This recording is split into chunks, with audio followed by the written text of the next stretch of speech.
अपनी भक्तों की प्रेम एवं करुणा के माध्यम से ही भगवान श्री कृष्ण इस संसार में हमारे हृदय परिवर्तन के लिए प्रकट होते हैं। भक्ति का बीज भले ही वर्षों की जा रही हो, उपेक्षा से सूख रहा हो, ऐसे महताओं की संगति में पुनः फलेगा फूलेगा, जो वास्तव में सेवा, हरि कथा और हरि कीर्तन के सौभाग्य को सजाते हैं। जीवन में सफल होने के लिए समस्याओं को भूल जाओ जिनका सामना करना पड़ा, लेकिन आप उन समस्याओं से मिलने वाले सबक को मत भूलना। इस संसार में जो कुछ हम दूसरों को देते हैं वही लौटकर हमारे पास आता है। अगर किसी को हम दुआएं देंगे तो दुआएं ही लौटकर वापस आएगी। श्री कृष्ण कहते हैं, हे पार्थ, यदि तुम फल की आशा में कार्य करोगे तो ना तुम्हारा कार्य सफल होगा और ना ही तुम अपने लक्ष्य तक पहुंच पाओगे। ध्यान से ज्ञान प्राप्त होता है। ध्यान की कमी अज्ञानता लाती है।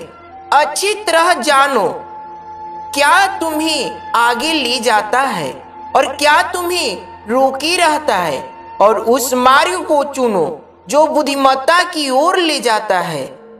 सत्वगुण से वास्तविक ज्ञान उत्पन्न होता है, रजोगुण से लोभ उत्पन्न होता है और तमोगुण से अज्ञान, प्रमाद और मोह उत्पन्न होता है। हमें कर्म करते जाना चाहिए, फल अपने आप हमें मिलेगा। इस दुनिया में जितने भी लोग सफल हुए हैं सब लोग अपने कर्म के लिए ही हुए हैं। उन्होंने बिना कुछ सोचे समझे लोगों की नकारात्मक बातों को अपने से दूर रखकर अपने कार्यों को पूर्ण किया है और आखिरी में उन्हें सफलता प्राप्त हुई है। भगवान श्री कृष्ण कहते हैं, वर्तमान परिस्थिति में जो तुम्हारा कर्तव्य है उसे तुम पूरी ईमानदारी से कीजिए, यही सच्चा धर्म है। अर्थात अगर आप अपने जीवन की अभी की परिस्थिति को समझकर उसके हिसाब से काम कर रहे हो तो आप भगवान द्वारा दिए गए सही रास्ते पर चल रहे हैं। मैं भूत, वर्तमान और भविष्य के सभी प्राणियों को जानता हूँ, किंतु वास्तविकता में मुझे कोई नहीं जानता। कृष्ण ही सांस है, कृष्ण ही आस है। विश्वास रखो कृष्ण पर, वो यही कहीं आस पास है। आपका व्यक्तित्व नेक है तो भरोसा अपने व्यक्तित्व पर करो। संसार में आप हर किसी के लिए सही नहीं हो सकते।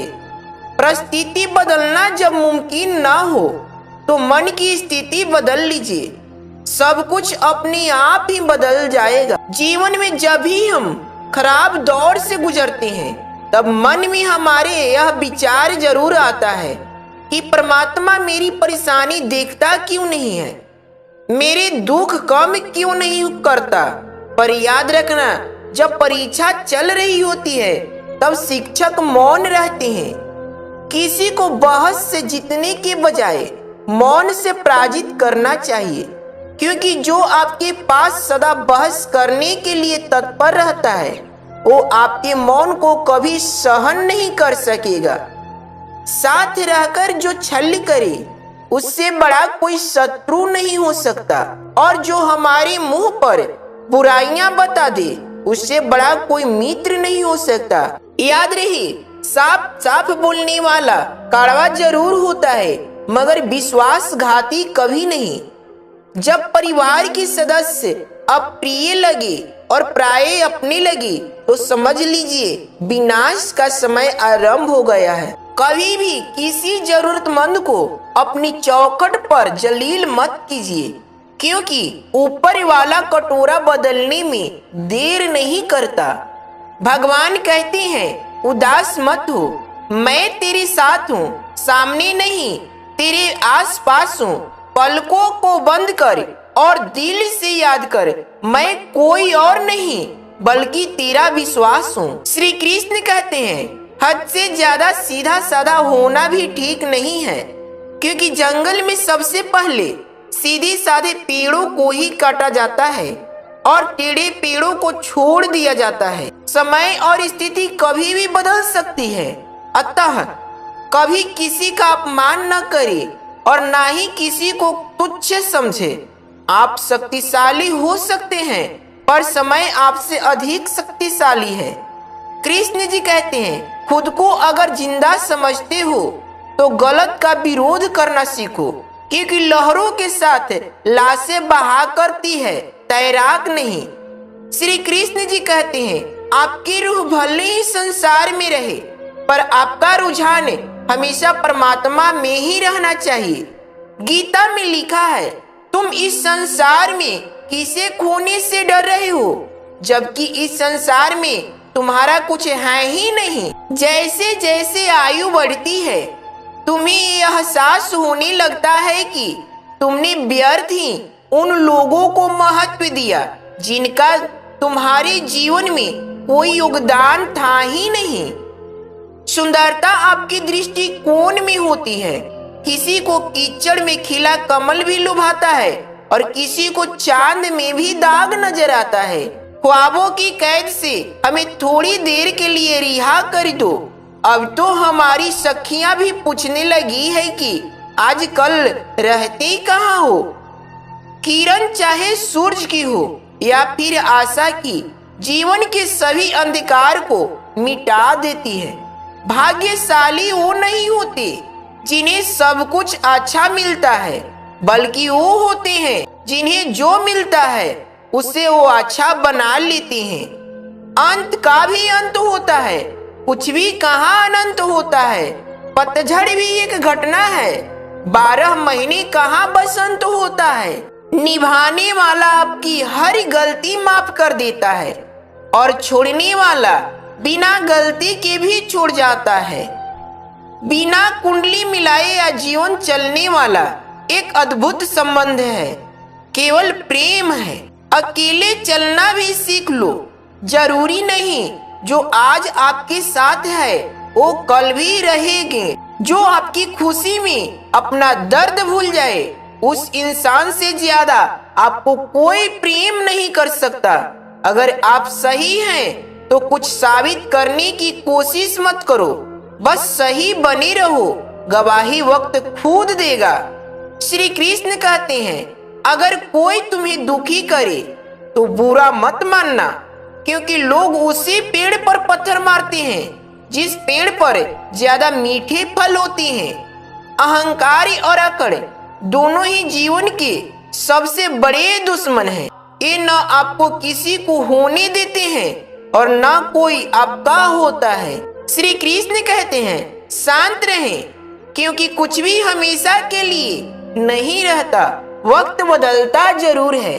कुछ लोग दिखावे के लिए अच्छे बनते हैं, मगर वे लोग ये भूल जाते हैं कि उन्हें ईश्वर बाहर से नहीं भीतर से जानता है। श्री कृष्ण कहते हैं, जिस व्यक्ति को आपकी कद्र नहीं, उसके साथ खड़े रहने से अच्छा है आप अकेले रहें। प्रेमिका को खुश दिखने के लिए उसे अपने प्रेम से मुक्त कर देना भी अनंत प्रेम का एक प्रमाण है। निर्णय वही उत्तम होते हैं जो केवल स्वयं के हित के लिए नहीं, अपितु अन्य की भावनाओं का विचार करके लिए जाए। जो चीज हमारे हाथ में नहीं है उसके विषय में चिंता करके कोई फायदा नहीं। जिसने पहला कदम उठा लिया है वह अंतिम कदम भी उठा लेगा। कठिनाई पहले कदम में ही है, अंतिम में कोई कठिनाई नहीं है। जो मनुष्य हार और जीत से परे होता है वह दूसरों की जीत में भी आनंद का अनुभव करता है। माफी मांगने वाले हमेशा गलत नहीं होते। कुछ लोग झुक जाते हैं रिश्ते बचाने के लिए। मीठे शब्द और अच्छा व्यवहार ही इंसान को बादशाह बना देता है। केवल पैसे से आदमी धनवान नहीं होता। असली धनवान वह है जिसके पास अच्छी सोच, मधुर व्यवहार, सुंदर विचार और बहुत ही अच्छे दोस्त होते हैं। आंखें बंद करने से मुसीबत नहीं टलती और मुसीबत आए बिना आंखें नहीं खुलती। छल में बेशक बल है, लेकिन प्रेम में आज भी हल है। लोग क्या कहेंगे यह सोचकर जीवन जीते हैं, भगवान क्या कहेंगे क्या कभी इसका विचार किया है? इंसान की संपत्ति न दौलत है न धन है, उसकी संपत्ति तो उसका हंसता हुआ परिवार और संतुष्ट मन है। अच्छे काम करते रहिए, चाहे कोई तारीफ करे या न करे। मन की संतुष्टि को दूसरों की तारीफ की मोहताज मत बनाइए। जीवन बहुत छोटा है, इसे जियो। प्रेम दुर्लभ है, उसे पकड़कर रखो। क्रोध बहुत खराब है, उसे दबाकर रखो। भय बहुत भयानक है, उसका सामना करो। स्मृतियां बहुत सुखद है, उन्हें संजोकर रखो। अगर आपके पास मन की शांति है तो समझ लेना आपसे अधिक के भाग्यशाली कोई नहीं है। पुराने लोग भावुक थे, तब वो संबंध को संभालते थे। बाद में लोग प्रैक्टिकल हो गए, तब वो संबंध का फायदा उठाने लगे। अब तो लोग प्रोफेशनल हो गए, फायदा अगर है तो ही संबंध निभाते हैं। निश्चल व्यक्ति के साथ किया गया छल आपकी बर्बादी की सारी द्वार खोल देता है। चाहे आप शतरंज के कितने ही बड़े धूर्त खिलाड़ी क्यों न हो, दुश्मन बनाने के लिए जरूरी नहीं कि आप लड़ाई ही करें, बस अपने हक का और सच बोले। बेमुसार दुश्मन आपके खानदान में ही मिल जाएंगे।